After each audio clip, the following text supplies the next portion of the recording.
আল্লাহ কোরআনে স্পষ্ট বলছেন, হুদাল লিন্নাস ওয়া বায়িনাতিন মিনাল হুদা ওয়াল ফুরকান।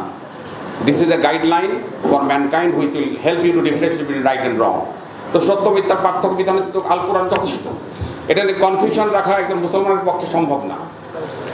আমরা আজকে যে আলোচনা করতেছি, আমাদের যে কর্মকীর্তি, আমাদের সকল প্রচেষ্টা হবে যেন পরপরে মুক্তির ফয়সালা হতে পারে, উসিলা হতে পারে। এই ব্যাপারে আমাদের কোনো সন্দেহ থাকার কোনো সুযোগই নাই। এবং কোরআনে আরো জায়গায় আল্লাহ বলছেন, উদখুলু ফিস সিলমি কাফা ওয়া লা তামুতুন্না ইল্লা ওয়া আনতুম মুসলিমুন। If you don't enter Islam completely and fully, don't come to the graveyard. তো মৃত্যু গ্রহণ করে না পরিপূর্ণ মুসলমান না হয়। তো পরিপূর্ণ মুসলমান হতে গেলে আল্লাহ যা কিছু বলেছেন, যা হারাম করেছেন, যা হালাল করেছেন, এবারে কোনো সন্দেহ থাকার কোনো অবকাশই নাই আমাদের মনে।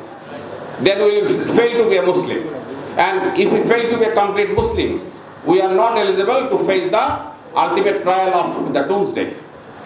এই ব্যাপারে আমাদের নিশ্চিত হতে হবে। সন্দেহ পোষণ করে সামনে করে যাবে না। অনেকে বলছেন যে এখন তো ওই সংবিধান হবে না, আমরা এখন অন্য একটা সংবিধান করি।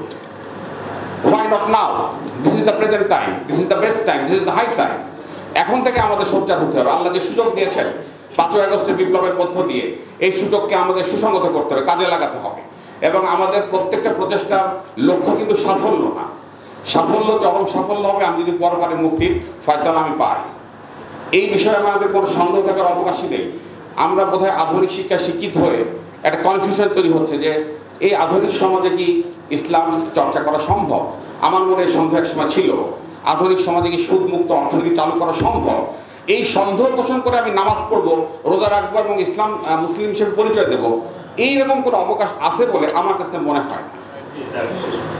সুতরাং আসেন আমরা আজকে দৃঢ় ঐক্যবদ্ধ শপথ নেই। এখন যে সুযোগ আল্লাহ দিয়েছেন আমাদের সামনে, আমরা একটা মদিনা সনদ চাই, আল কোরআনের সংবিধান চাই, ইসলামের সংবিধান চাই, যেটা মানবতার মুক্তির জন্য 1000 বছর ধরে এই পৃথিবীকে এগিয়ে দিয়ে যাবে এবং রোজ কিয়ামত পর্যন্ত গোলাম থাকবে এই জমিনে। এই জমিনকে আল্লাহ অবশ্যই ভালোবাসেন। নাহলে 5ই আগস্টের আগের দিনের কথা ভাবেন, 5ই আগস্ট সকালের কথা ভাবেন। আমরা রাজপথে বেরিয়েছিলাম আমাদের সাথী সহযোগিতা নিয়ে, আমরা সন্ধিয়ান ছিলাম, কারফিউ, পুলিশ গুলি করতেছে আমাদের সায়েন্স ল্যাবে, চানখারপুলে। আমরা শাহবাগের একটা চিপা দিয়ে ঢুকছি, আর্মি কামান তাক করে আছে। আমরা বললাম আমরা শাহবাগ আজকে যাবোই, যেতে হবে আমাদের। ওরা আমাদের একটা ভালো সিগন্যাল দিয়েছিল, বললো যে হ্যাঁ আপনারা যাবেন, আমাদের মেসেজটা এখন আসে না, ওয়েট। ঠিক 1 ঘন্টা পরে দে ওয়েন্ট অ্যাওয়ে। আমরা বললাম ওখানে অনেক পুলিশ আছে। আমাদের ছেলেরা উত্তেজিত হয়ে গেল, আমার সঙ্গে আমাদের ছাত্র জনতা সবাই ছিল। ওরা বললো পুলিশকে আমরা দেখবো, ম্যানেজ করবো, আপনারা আপনাদের কাজ করেন। আলহামদুলিল্লাহ 75-এর 15 আগস্ট আর্মি আমাদের উদ্ধার করতে এসেছিল আল্লাহর রহমতে। আর 24-এর 5ই আগস্ট সেই আর্মি কিন্তু ইতিহাস ঐতিহ্য কিন্তু বারবার পুনরাবৃত্তি হয়। But the history of the lesson of the history is that we don't take lesson from the history. That is a great failure for the mankind.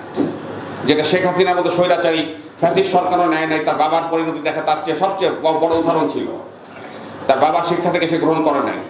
75-এর 14ই August সন্ধ্যায় বাকশাল কায়েম করে বাসায় ফিরে যেতে না যেতেই 15ই আগস্টের ভোরে সপরিবারে নির্মূল হয়েছিল আল্লাহর রহমতে, আল্লাহর মদদে এবং সাহসী সেনাবাহিনীর অফিস। তারা আমাদের জাতীয় বীর এবং তাদেরকেও জাতীয় বীর স্বীকৃতি দিতে হবে। তাদেরকে ভিলেন বানানো হয়েছে। আমরা অকৃতজ্ঞ বেঈমান হিসেবে পরিচিত হব যদি তাদেরকে আমরা জাতীয় বীর হিসেবে স্বীকার করতে ব্যর্থ হই। আমি জানি তাদের অবদান এই বাংলাদেশকে মুক্ত করেছে 75 সালে, আবার এই বাংলাদেশকে আমাদের গর্বের সেনাবাহিনী আবার উদ্ধার করেছে। কিন্তু আলোচনা শুনে মনে হচ্ছিল যে আমরা বোধহয় বিলাসিতা, মুক্তির বিলাসিতায় অবগাহন করতেছি। গতকাল ভারতীয় পররাষ্ট্র উপদেষ্টা কিন্তু একটা সিগন্যাল দিয়েছে, আপনারা সবাই জানেন। We must be prepared to face that. We must be alert and alive on the streets everywhere. সবাইকে ধন্যবাদ জানিয়ে শেষ করছি। আবারও কোন আলোচনায় দেখা হবে ইনশাআল্লাহ। আল্লাহ হাফেজ।